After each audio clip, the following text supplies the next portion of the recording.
but yeah, as I told you before, I wanted to start a show or whatever, a video cast called Encourage. And just the purpose of it is to try and encourage either aspiring entrepreneurs or existing entrepreneurs, with just some life lessons from people that are in it, grinding it out. Yeah. Right? And so I guess for a brief introduction, you're Chelsea Wall, you're one of the owners of Collective, you and your husband, correct? Yep, my husband Clint. So, yeah, why don't you just quick little history, about maybe the Collective, anything that you just want to quickly share? Is that good? Well, we go back a long way. Oh yeah. You actually trained me in my very first, how do you train people, right? So I have a story actually I probably shouldn't share. Please, no, share it. Do it. Let's go. I don't know if it's appropriate, but I'm going to share it anyway. Do it. So I was young. You were young. Yeah. I think it's probably been 20 years since we first met, right? I think. Yeah, because it was back in real estate days, right? Yeah. And you were working for Jim. Yeah. And you were just getting into doing his marketing for him. Like he was just launching his real estate career and stuff like that. And so it's a little office space. Yeah. It was this tiny little itty bitty, and there was a big desk, and you sat on one side and Jim sat on the other side. And so Jim was ready to hire an assistant, so he had an ad out or whatever, and I applied and I got the job. And so he said, well, I'm going to have Levi train you. And I'm like, okay, I don't know this guy. We haven't met. I know nothing about you. I actually forgot about this. Yes. And I had my own little office. Like, he had set me up with my own little office. And so I'm sitting, waiting for you to come in. And you come in and you sit down and you introduce yourself. And you're like, hey, I don't know about you, but do you like foreplay? And I was like, what? And you were like, I meant role play. And you went beet red. And I went I'm going to go beet red again. Right? And we both kind of laughed it off, and then it was like smooth sailing from there. I tell that story all the time because it was like the most awkward but easy way. That's what you said to me the first time we ever met. That sounds like something I would say. Yeah, and we were both so embarrassed. And I mean that's 20 years ago. We were young. Way to break the ice, eh? Oh man, I just remember that. I tell that story all the time. Yeah, so that's how we we started. And then I worked for Jim as a real estate agent for years. And as I worked for him, I learned a lot because you were doing all of this innovative marketing stuff for him, and then he was just growing and scaling. And I learned so much from him. And I remember when I started with him, he had said to me you have to spend money to make money. And he was really talking about his marketing and stuff like that. And everybody else was wondering why he was investing in all of this stuff. And he was like, well, you got to spend it to make it. And he got his name out there, and he built a really good brand around, at the time it was called the Action Team. And he built a really good brand around that. So he taught me, my takeaway from Jim is details. Really? So, because prior to meeting you through real estate, I met Jim at United Furniture. Oh, that's right. And so he was, I hope I'm not saying it wrong, but either way, he was, I believe, the district manager for Medicine Hat, Lethbridge. And anyway, true story. So I literally moved to Canada in 2003, back to Canada. And I apply at all these print shops, media places, right? No one will hire me because I had learned on PC and they were all doing Mac. Yep. And I remember even saying I'll work for free for a month to learn it. Anyway, nobody gives me a shot. I literally moved back, I have $100 in my pocket. $100. And I'm applying everywhere, and so I get a job at United Furniture as selling furniture. No, I got it as working in the warehouse. Oh, no first. way! And so I started the warehouse, and I mean, long story short, got to move up, but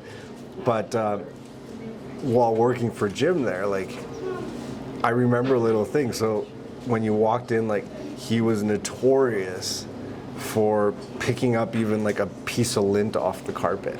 Really? Or something on a couch or whatever, because obviously it's a furniture store. Yep. And then same thing with pillows, on couches and stuff. They always had to be for lack of a better word, fluffed. Yeah. and then placed at a 45 and so even when I got to do some photography for him in real estate, it was just little things toilet seat be down when you're taking photos. Things that were on the countertops were just like at least put in the sink so that it kind of hid it away. And so I could go on and on, but the point is like he taught me that like it's in the details that you build your brand.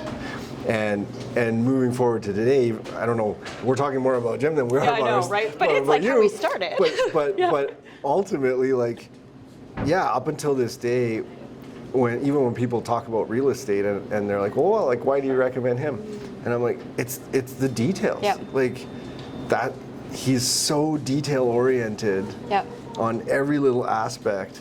And I assume it was the same with your paperwork and doing stuff with him, and like it was like. It needs to be done a very specific way. Everything was definitely systemized. Like we found that he was most successful when everything was organized and executed, and I mean that's what I was good at. And I definitely found with Jim too, like he would come up with really creative ideas and then just make them happen when nobody else was. It was like, when we did that action race, and at the time nobody was really into that, and it was so fun and it was so engaging, and it gave me an opportunity to get to know the customers and stuff like that, and you build relationships with people I miss that actually. Yeah, me too. I miss the action race.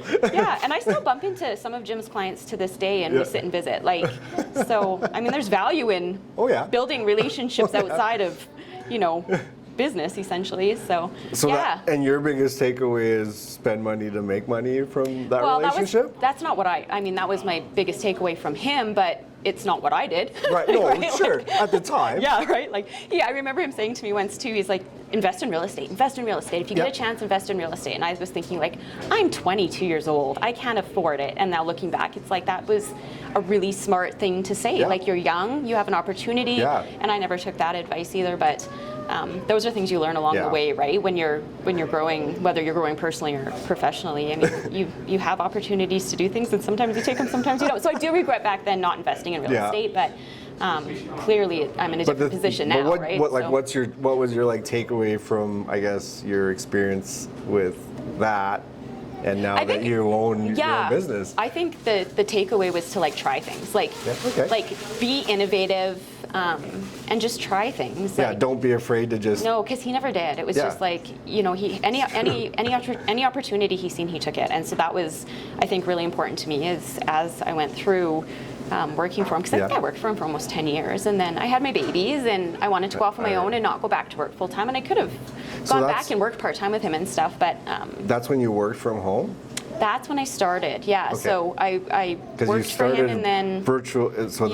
And you're still doing some of that a little bit today, but you started as doing like virtual assistant. I actually started for Jim. So after I had my second daughter, I had proposed to him that, hey, instead of me coming back into the office to work, can I do it remotely? And he was on board for that. And then it just took off, and I got other clients, and I grew, and I realized that there was a need for it, and for sure in real estate, like for the first year in business, my main bread and butter was realtors. It was like, and I had built a reputation and a name for myself by then, right? Like, I built those relationships. So they were all working with you or communicating with you. Well, that's exactly it, right? So, and I pretty much just put it out there that, hey, I'm contracted now. Like, I'm on my own. You can use me for what you need, whether it's database update or paperwork, and so that was really good. And then the referrals just kept coming from there, and so I did virtual assisting actually I did it across Alberta. You're a hard worker. And I need to. I don't sit still.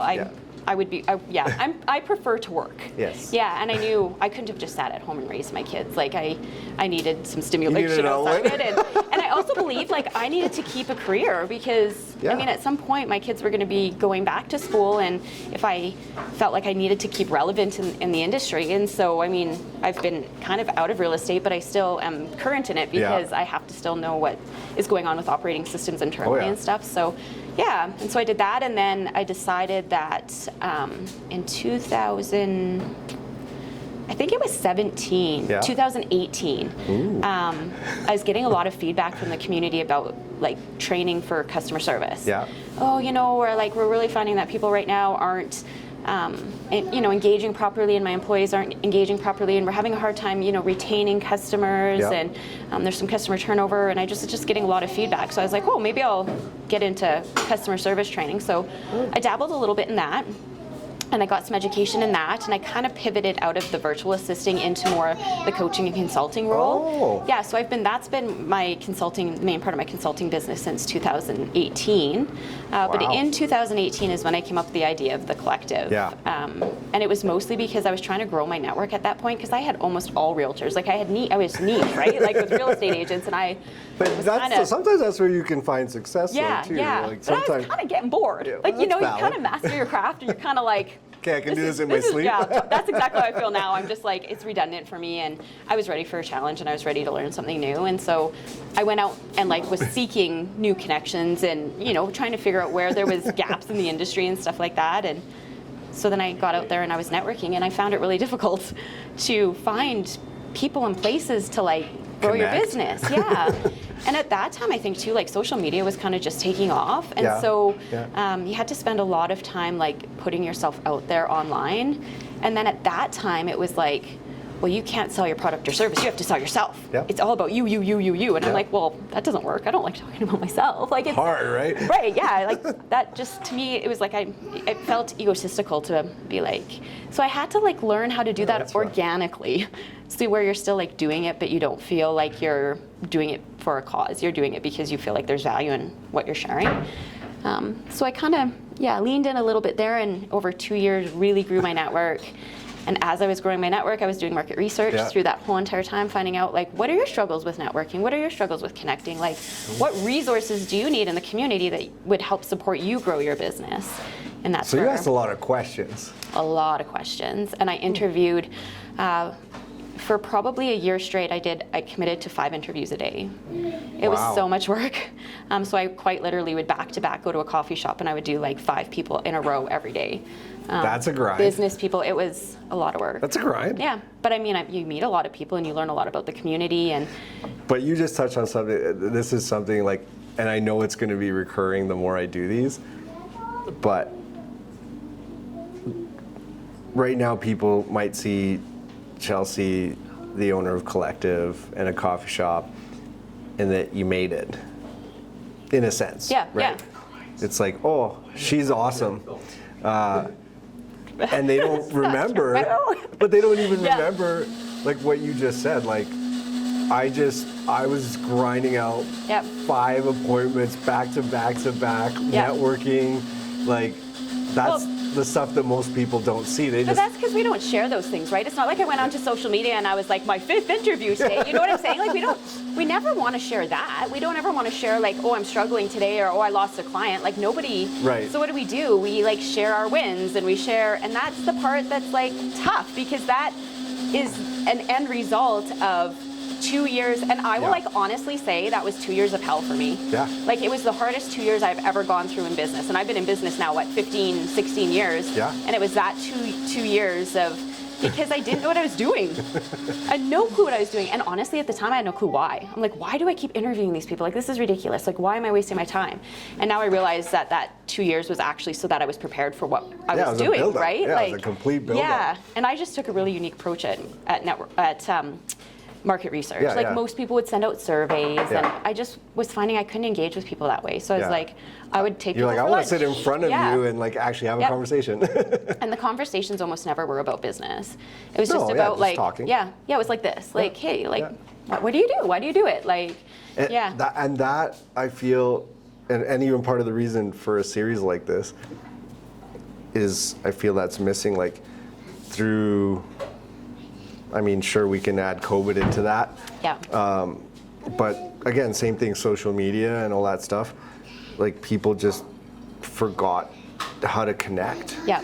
And it's like text. Yeah. It's Messenger. It's Snapchat. It's Instagram. Whatever it is. Yeah.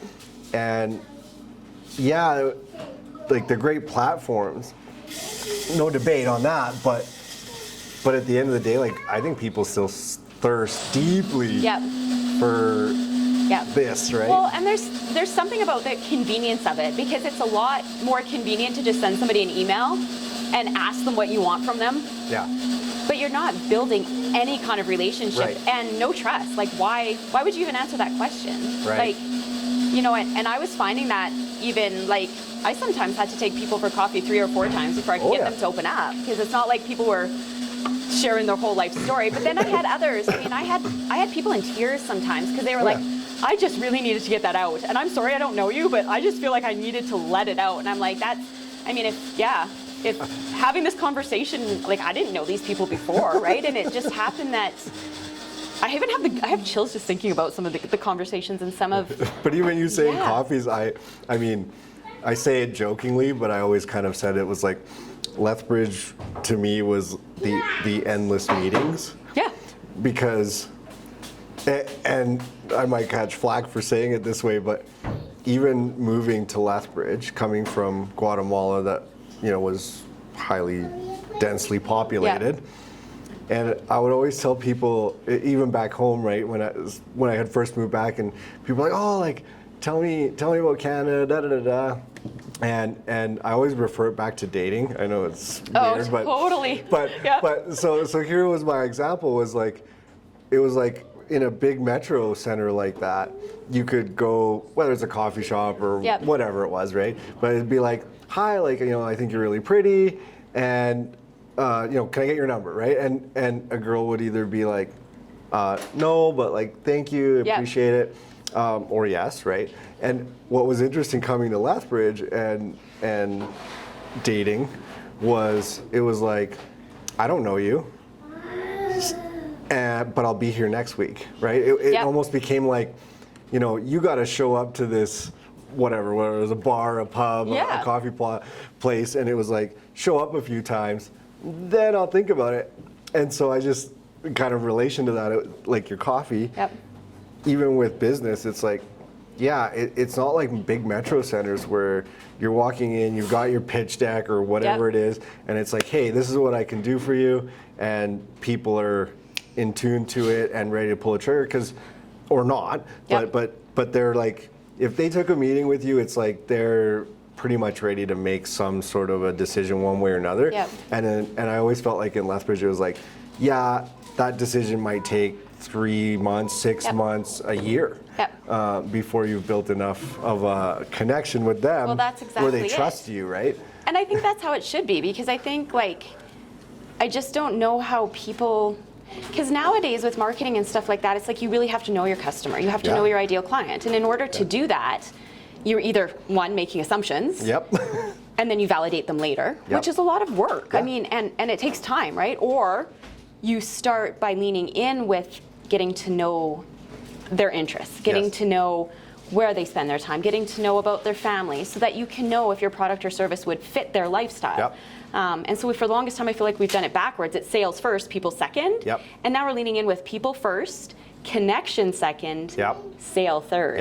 And it's funny too, because I'm like, I don't like sales. Like I don't believe in sales at all. Like Clint's really, really good at like outside sales. Like he has no problem walking into a business and dropping off a flyer and shaking somebody's hand. I don't.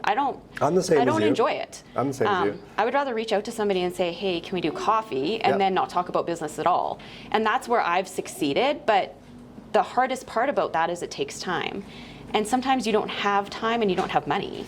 So when you have a brick and mortar, you don't have 2 or 3 years to build all of these relationships and stuff like that. Well, you're burning through cash at the same time, right? You gotta. I mean, if you're lucky enough to be able to pay yourself, one. But at the same time, you're managing all of your brick and mortar expenses, leases, or a mortgage, whatever that looks like, taxes, inventory. And you're doing all the business development. Planning, So I mean, you're the social media manager, you're the employee manager, like you have to wear every hat. And that's something I discovered along the way, is it's like Clint and I talk about this all the time, but it's really important that we like stay in our wheelhouse as far as where our strengths are. Because the minute that Clint and I deflect from our strengths, things start to, like, for example, I'm really good at the business development and really good at the marketing. The minute that I get really busy and I can't do marketing, our sales drop. People don't come through the door. So we've discovered that, like, I have to be the face of the business. That actually reminds me of a fun story that actually somebody else told me. Okay, I'm like, this isn't about me, right? No. Because you got your funny story already. It's actually a local shoe place. And it was just a friend of mine that knows the owner. And so he would walk into this shoe place and, they had staff and they were super friendly. It wasn't that they were bad at their job or anything, but people had a connection with the owner. Yep. And him as an owner, he would just stay in the back doing paperwork, payroll, inventory, orders. And I always remember he's like what my friend told me is like, I can't imagine what that guy's sales would be if instead of hiring people up front, he hired someone to do his accounting. Yeah. And came up front, because up front is where like all those people want to shake his hand and buy something from him. They have a connection with him. Yep.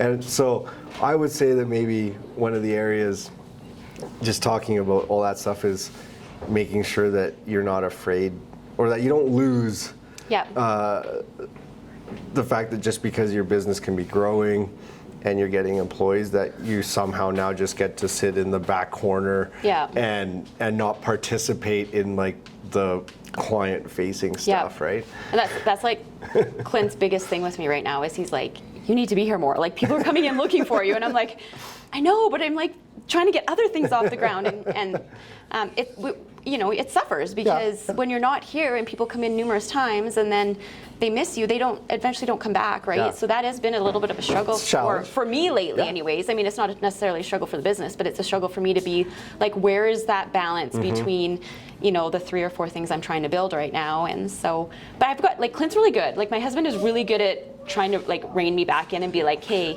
like, this is what we need and this is what I need from you to be here. And like, so he's really good at the accountability part for me, and he's really good at managing, so we know where his strengths are and where my strengths are, and you balance each other out. I get so you. It's helpful.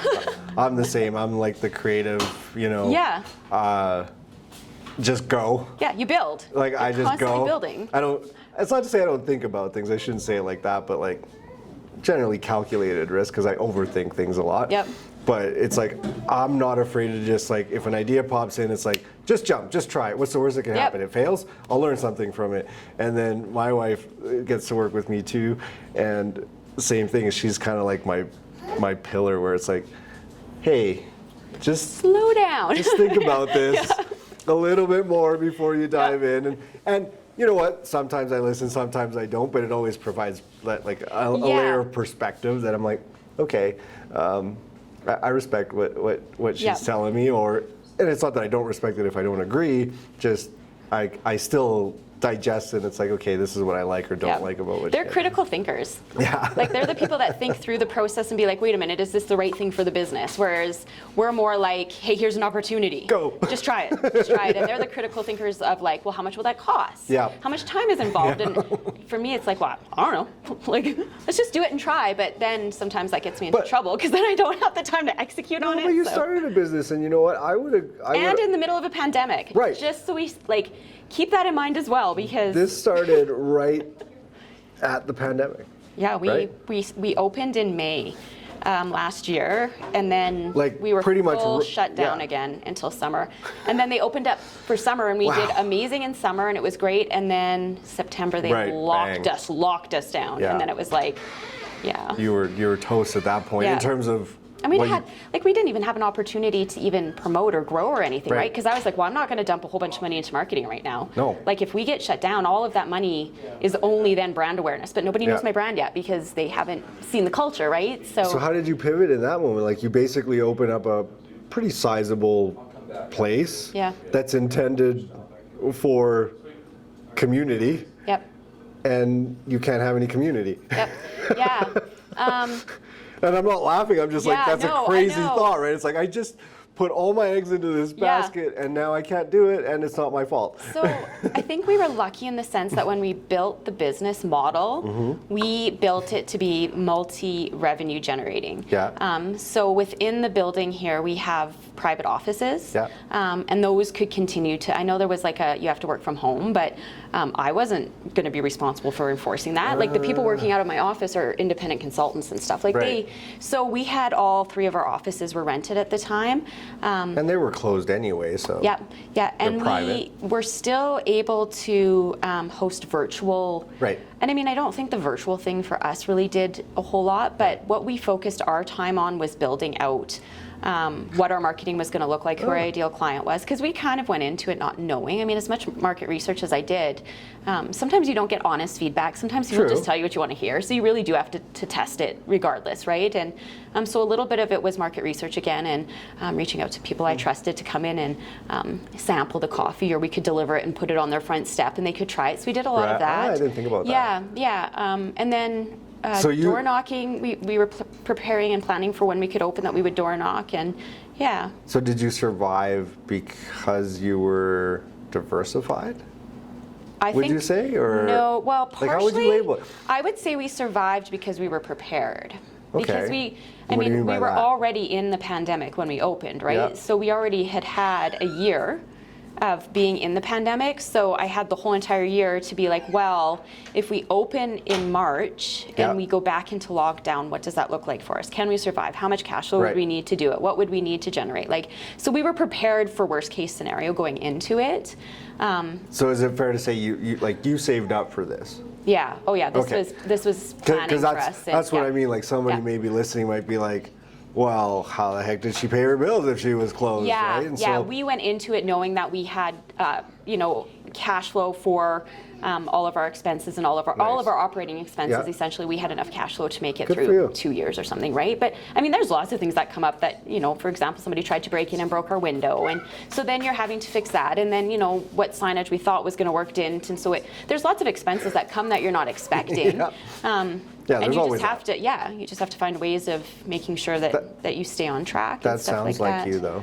Yeah, well, that's the thing. You were preparing. You're a prepared person. So the thing, though, that I wasn't prepared for was how long it would actually take to grow a following, to get your name out there. Yep. Like, I was a little naive that way, that I thought I could just jump into it and like everybody would know what I was doing, and they didn't. And everybody would be excited because that's kind of nobody like, cares about your business as much as you do. Like, you learn that's what that I mean. quick. Yeah. You're like, I have the best idea ever, and then all of a sudden you launch and you're like, is it the best? Yeah, right? Because you're like, well, I thought it was cool. But, and for the most part, we had really good feedback on, people coming in and being like, we need a space like this. And I do think, like, when you say diversified, like, we have lots of ways of generating revenue here, because we have a classroom that we rent out for all kinds of different things.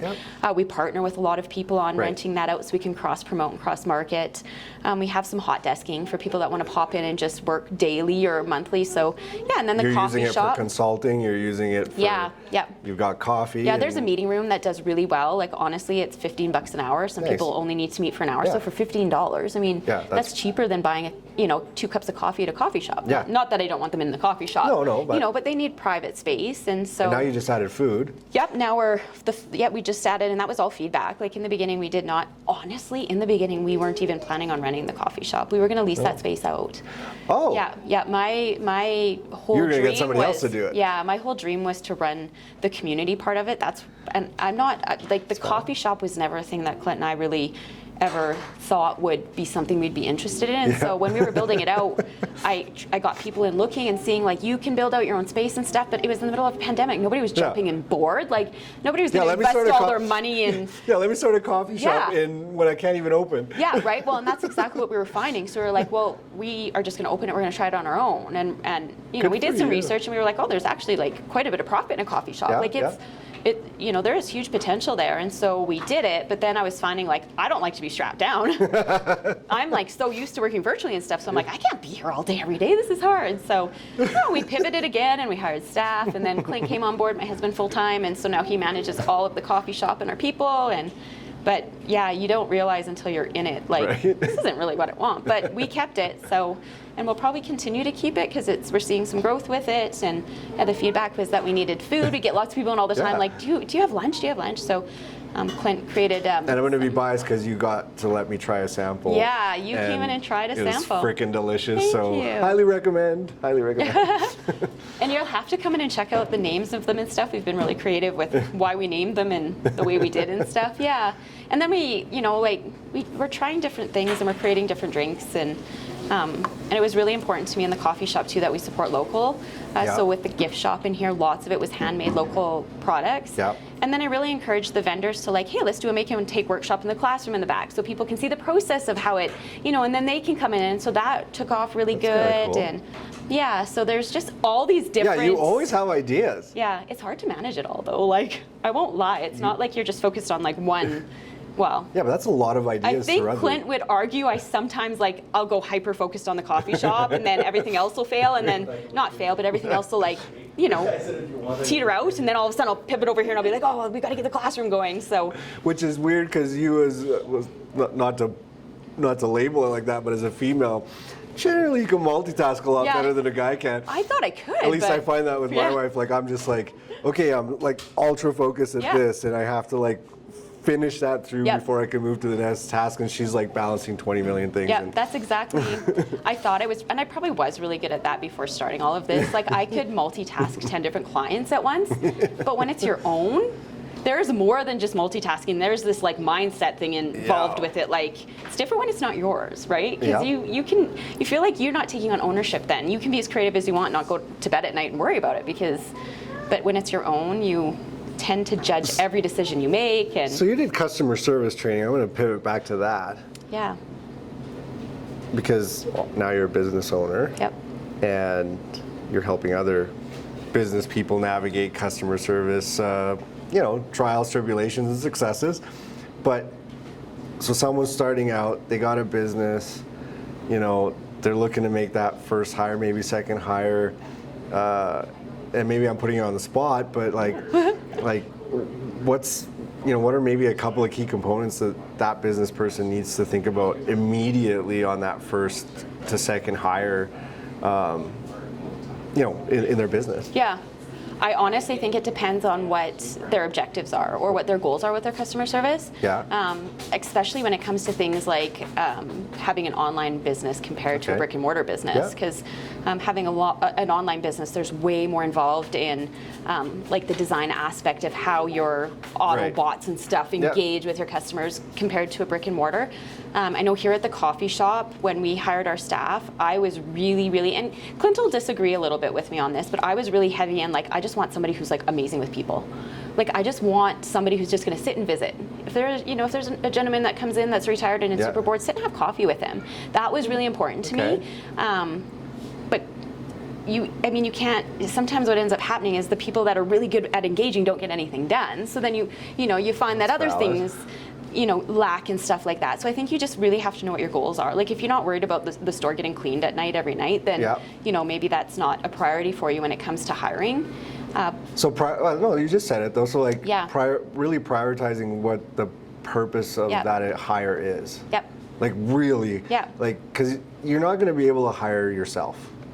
Oh, not at all. Right. Like when you're hiring an employee, like they can be the best employee on the planet, but they're not invested the same way you're invested. And that doesn't make them less capable, but just that extra level of like, I've got my entire life on the line here.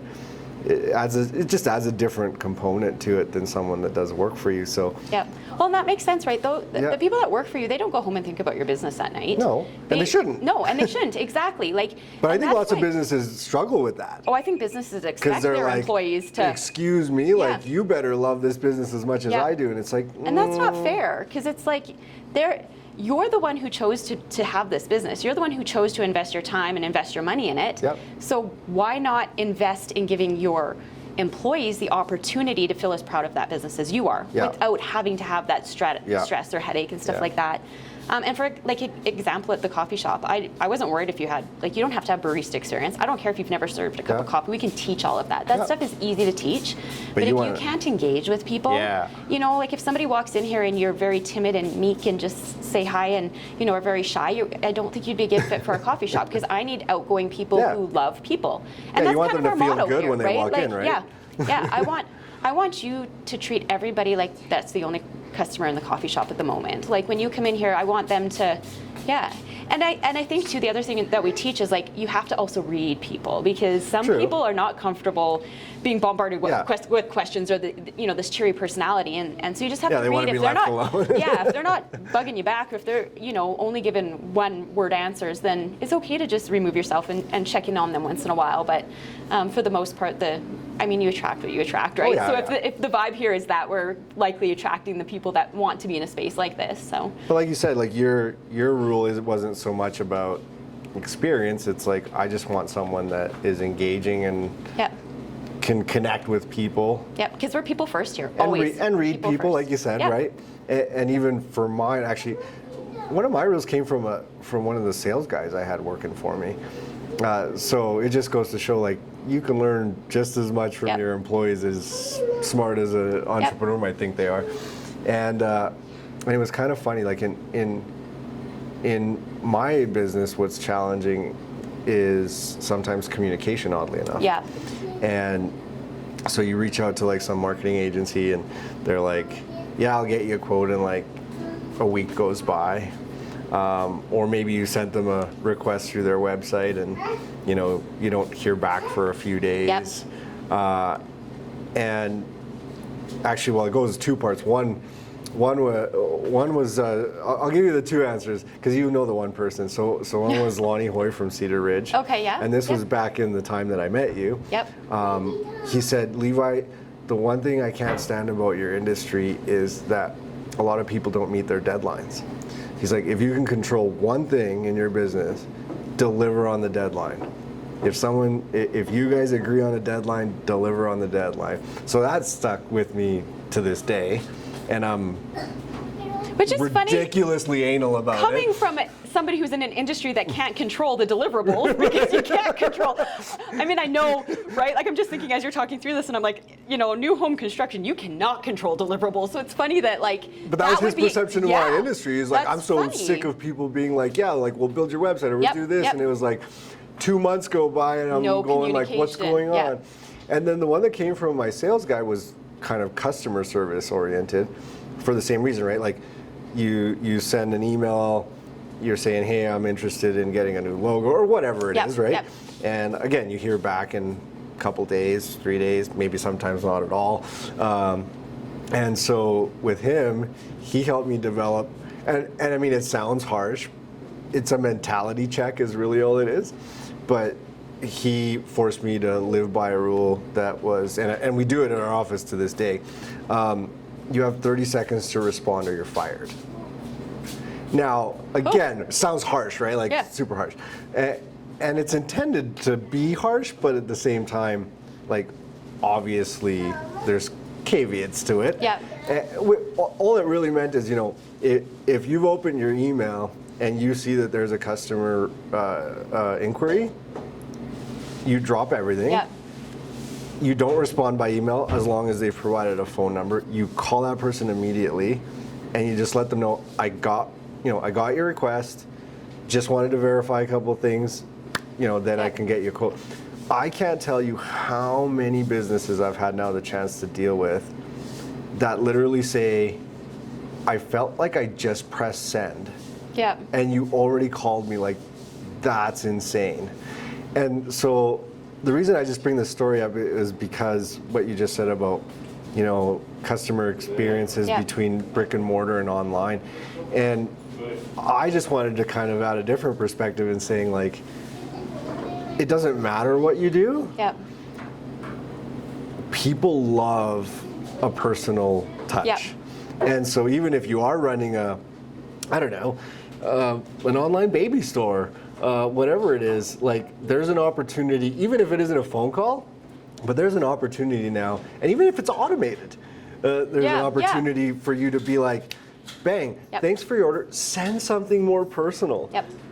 It isn't just like, here's your shipping details, like, that's a chance to be like, thanks for ordering this product. Yep. You know, we really value you. Da da da da da. And it's interesting that you say that too, because one of the things that's happened with like this digital pivot and this like digital world we're living in is people are expecting instant results. Yeah. Right? Like I think what is the statistic? 6 seconds. Like you have 6 seconds to solve a problem. 6 to 8 seconds. Yeah, that's it. Right. So it makes sense that nowadays, if I'm going to send an email and I don't hear back from 2 days, I don't have time. Like mentally in my head, I think I don't have time to wait. I go to the next person. I go to the next person. And for like a digital marketing agency, we're saturated because it's a digital. You can work with anybody across the world, right? So I mean, you are. So everybody's a digital marketer. Yeah, you have to compete so heavily with such a huge market. All they have to do is go back to Google and get the next person in line, right? So I think like what you're saying is really important. Is that I mean I think flipping over those even just that first touch point of hey, I got it, great, thank you. I know for one of the things that I teach when I teach the customer service training and stuff like that is I'm a big believer in deadlines. So I put deadlines to everything. So hey, you know what? This is great. I can have this quote to you by Friday at 2. Yep. I put it in my calendar. I put a reminder the day before that I need to have it done. That you deliver. You have to hold. It's either you hold yourself accountable to that, or you have somebody else on your team that's their only job is accountability check-ins, and say you have to get that off. Because if you've made that commitment, that's on you to. Yeah. The minute you break the commitment, you've already like notched your entire business down to that person. And then let's give them one more like one more edge on that. Get it to them a day early. Tell them you're going to give it to them on Friday, but actually give it to them on Thursday. Because what under promise, over deliver. What does that say? I mean, if you've now set a deadline and an expectation, because we talk about customer expectations all the time, and customers have them, right? And so that's something we teach is like set an expectation and then exceed it. Yes. Right. So if you honestly can't get it till Friday, set that deadline for Monday. Like don't try to overpromise. Like right. Even at United Furniture, I got to work as a service manager, which was an extremely difficult job. I believe it. Because you were dealing with a lot of unhappy people, right? But I learned that too, even like with Jim. So we always knew, and I may be missing now, it's been a while since I was in the industry, so I may be missing some information, but if I recall correctly, like the truck from Vancouver always showed up on Friday. But we would never tell anybody that the truck was coming on Friday. And oftentimes, once I really got into the service department side, I would actually give myself an extra week. Yep. So normally we would tell people Tuesday, right? So if they ordered something on like a Wednesday, we knew it was going to be coming on the Friday truck, generally speaking. But just in case, we'd be like, you know, we'd say Tuesday just to buy buffer to unload the truck, whatever. But I always added even an extra week, because then I was like, okay, if there's any issues, you know, I've got one more truck where it hopefully can get on. And then I'd say 9 times out of 10, it showed up on that Friday, and then I'd call the customer right that day and be like, hey, like I know you were expecting it Tuesday, but now you can have it for the weekend. And if they were a customer that I had told it was going to be another week, like, bam, they were beyond excited. Well, and that's exactly it, right? You've not only met an expectation, but you've exceeded it. And I think it's like your point on that is something that I think a lot of people miss, is being proactive. Like expect the worst, prepare for the worst, and be thankful when the best happens, right? So it's like be proactive. But would you agree that, and maybe I'm wrong, but like, would you agree that I think initially as business owners, you want to please everybody, and so you just want to be a yes person, and it's like, well, can you do this for me tomorrow? And it's like, yes, because you're trying to earn that contract, that trust, right? The trust, the contract, the money, and so all of a sudden you end up, as soon as you end up with 5 or 10 people, it's like, yes, you are burning the midnight oil. You start to burn out. And we've all made that mistake, right? Huge because mistake. You want to make sure that, I think what I've learned over the years that way too is really to have boundaries and to set customer expectations. So, you know, like for me, when I do any of my... What was a boundary for you? What's a boundary for you? For me, like I'm a yes person. No, but what's a boundary that you put like with your okay, so like a lot of my clients, I have a 24 to 48 hour turnaround time. Okay. So if you send me paperwork, I can guarantee you it'll be done with a 48 business hour turnaround. So I would always it would be really quick and I'd get it done right away, but they would have that expectation that you can't get mad at me if it shows up, at 42 hours. So that was one thing. The boundary that I struggled with the most is that I would say, no, I don't do this, but I would end up doing it because it was like, well, I don't do it, but I could. And so then I would do it and I would just keep adding on more and more responsibilities, which, I mean, in a sense was really great because you're learning new things and you're being challenged, but at some point you take ownership of something that's not yours. And so I would find that a lot with a lot of my customers is for mine in my initial stages I did primarily graphic design work. So I'd literally get a text or, well, depending on the time frame I guess, but a call, a text, or an email, and it would be like 10 o'clock at night. Yeah. And they'd be like, hey, like I really need this and can I have it for like 8 in the morning? And in that first time frame, I would be like, yeah, no problem. And I would be sitting at home. I was fortunate enough to have a little side space that was kind of more like private that I could go into. And I would sit in there and I'd start designing for, 3, 4, or 5 hours. I'd work till 2, 3 in the morning. And then I'd have it to them for their deadline. Because again, the point of meeting the deadline. But the boundary that I had to set for myself, and I did it fairly early on, but I lost about 50% of my customers, was I started saying at 5 o'clock, I'm done. Yep. And it wasn't because I didn't want to do the work. And sometimes I still did the work. Oh yeah, they just don't know that. Like you still work behind the scenes. Yeah. It's just I'm no longer taking calls or emails. You won't hear from me after 5. I won't reply to your texts or emails. Yeah. But I'm still working. Yeah. I'm still doing stuff, but I'm not letting you know that I'm doing stuff. As an entrepreneur, you don't stop. But that was a big boundary, and I ended up losing quite a bit of customers because they were like, well, now I'm not like a priority, and it's like, well, no, you are a priority, but I also need to have a life, even if my life was still doing that work. But just without the pressure. They become dependent. They become dependent on you being there when they've missed their deadlines or when they have things that they've forgotten about, right? And that's us not setting those boundaries. And I was the same way for the first little while. And a saying I just heard recently probably falls into play right that your lack of planning isn't my problem. Yeah, right? It's true. But then I think to myself, in a sense, we're designed to solve problems. So if your lack of not planning is a problem, we want to solve it, right? No, that's how it works. But well, I don't want to take up too much more of your time, but I wanted to ask you one question.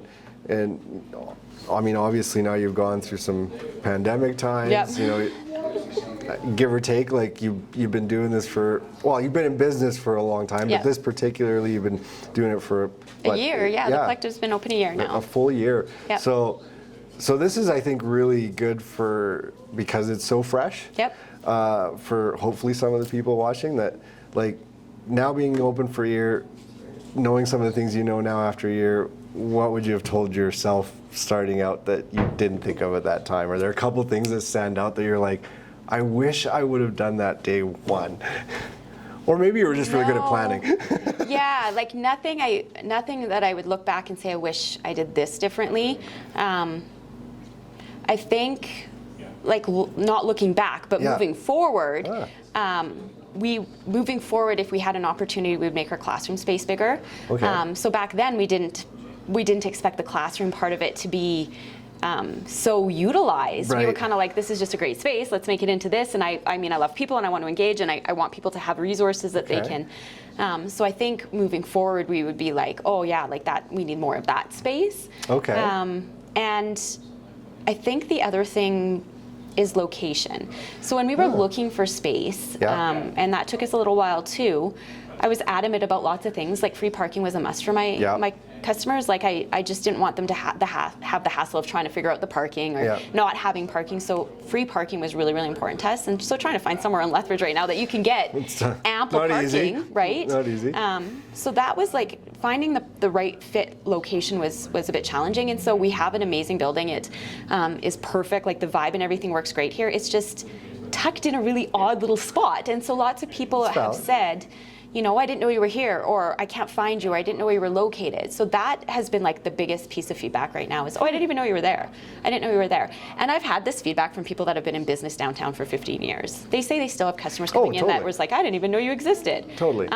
So I wasn't expecting so much like it being so hard around that part of it, being people like not knowing that we're even here. But that's probably been the biggest struggle, is just the awareness of, hey, this is a space and this is available here, and and your marketing has to be really bang on when it comes to that, right? So we're growing that, and that's been good. But yeah, looking back now, I don't like. There's nothing looking back. It's just all things now moving forward in the future. Like, if we get to a point where we need bigger space, like we would look at a place that's way more high traffic visibility. Now we're on 3rd Avenue, so we have the like car traffic, but because we're just tucked in behind high-tech bracing, it's like people just don't know you're there. But it has a really cool story, so that's always fun too. My advice, going a little back in time, and this was even before I owned Artrageous. It was when I met you at Maxwell Realty, and it was called Echo Media. Oh, that's right. It was Echo. I forgot. It wasn't even Outrageous. It was Echo. It was Echo Media. Yeah. And one of the mistakes I made was separating the entity. Early on. And so really? Yeah, so like it was like, well, I'm the only person that's doing it, so Echo Media's money is effectively my money. Yeah. And I would say to a lot of people, don't do that. Yeah. Looking back at that time, I was fortunate enough I caught it early enough, but ultimately, like I've heard and seen people get in trouble when their business becomes their piggy bank. And it's like, it's not your piggy bank, it's its own entity, and you have to respect it, and it has to have its own savings, and it has to have its own. And you know what? And sometimes you might not be able to pay yourself as much as you'd like, or if at all. Yeah, I would say like the first year or two, like you're not paying yourself. Like get that out of your head that you're going to leave a job and replace your income. Like that's. Yeah, it's true. And I would agree with you. I think one of the very first steps, if you're thinking about becoming an entrepreneur, you're thinking about getting in business, is talk to an accountant. Or, I would say an accountant. I was going to say a bookkeeper as well. But and I was lucky at the time to have a really good friend who was a business accountant. She's still my accountant now, 15 years later. She actually has a space out of here because she's doing some other things. But amazing. And she said to me from the very beginning, separate them, get a GST number, collect all your GST and put it into a GST account. She set me up on everything. I did my own books for the first 2 months, and I was like, I'm not doing this. No. And I handed everything over to her, and she's now fully involved in the collective. It's cheaper than people think. And you just, you don't have time. And the last thing you want to do is sit down and do a whole bunch of, so that is like a great piece of advice, is don't think that's your money, because it's not your money. It's the government's money, essentially. Oh, totally. I mean, you're going to owe a lot at the very end, because if you're making money and you are putting money into, because when you're employed, your employer takes all those deductions off for you. You don't ever have to worry about any of that. But when you go to working for yourself, you don't know. No. When you go to work for yourself, it's like, you got GST bills, you got tax bills. I mean, and the thing is, if you got a tax bill, you should be actually pretty thankful. Yeah, that means you made money. You made money. Yeah, that means I know. You made I always money. hate when people are like, "Oh, I got to pay taxes," and it's like, if you have to pay taxes, it means you actually turn a profit. And she even suggested from the very beginning, she gave me an approximate based on what we thought, what my projections were and what we thought I was going to make the first year of being in business.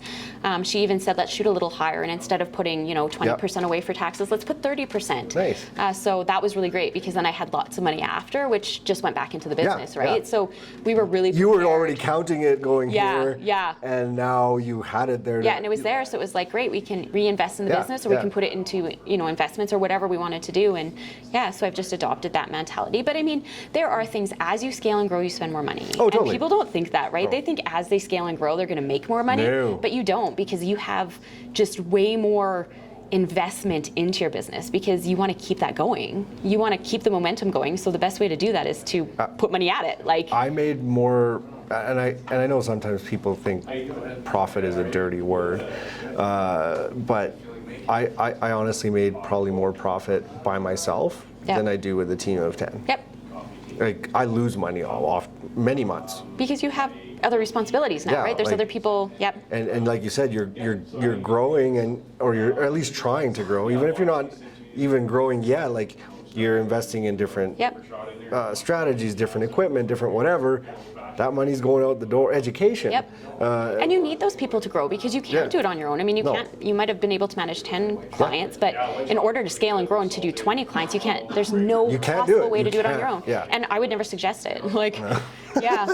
And I think too, like learning, I mean, before I started all of this, it was made quite clear to me by numerous people, like your two biggest expenses are going to be your overhead of your space. Yep. So when you're doing brick and mortar, like rent is a huge one, and employees. So those are the two that are going to suck you dry if they do. So you just have to be smart on like when you invest in people and what your model looks like for if you're buying or if you're renting or you're leasing, right? Yeah. So I think you have to go into it knowing what you're doing. I like that. Yeah. Well, be prepared. You know what? I think hopefully somebody takes some of the things you said today and learns something from it, and they're able to apply it into something that they're thinking about. They're good lessons to learn, regardless. If you don't listen and you make some of those mistakes, you'll learn from them. Oh yeah. Moving forward. Yeah. So I've made mistakes. Like don't think I've sat I've made huge mistakes, but those mistakes are just what move me forward. Totally. Yeah, I'm happy to make those mistakes because I learn the right way to do it. Right? So, and I mean that was it goes back to when we were in real estate and stuff, like young on, right? Like we, I feel like we grew businesses because I essentially, when I was working for Jim, grew a business. Like whether I realize it or not, like you learn. You were part of that growth. You make major mistakes while you're doing that, and you're like, okay, well that didn't work, or that took too long, or that's not, what was expected of that outcome and stuff. So, yeah. Well, I appreciate your time today, Chelsea. You're a rock star. Thank you. And I hope your business thrives, succeeds, is able to hire more people to add to the local job economy, and that just all your wisdom is passed on to so many other people. So you're an amazing individual. Thank you. And I just wish you nothing but all the success in the world. Thanks for having these conversations. It's fun to reminisce on our past and some of the fun things we did. And it's just neat to even I was thinking as we were talking through this and stuff to see how much you've grown, because I mean I've kind of watched you evolve and all of the different things you've tried, and I mean even to watch like how we've matured, right? Because I think back to we were how we've aged, how we've immature back then, right? So, and we've had families, and we were just talking about our kids and stuff. Like it, you just don't think 20 years when you look 20 years back, that never crossed my mind that someday we'd both be where we are today with families, right? And so it's good to be at this table. Part of the journey. Yeah. Well, I enjoy it. Yeah. I enjoy it. Thank you. Thanks, Chelsea. You're the best.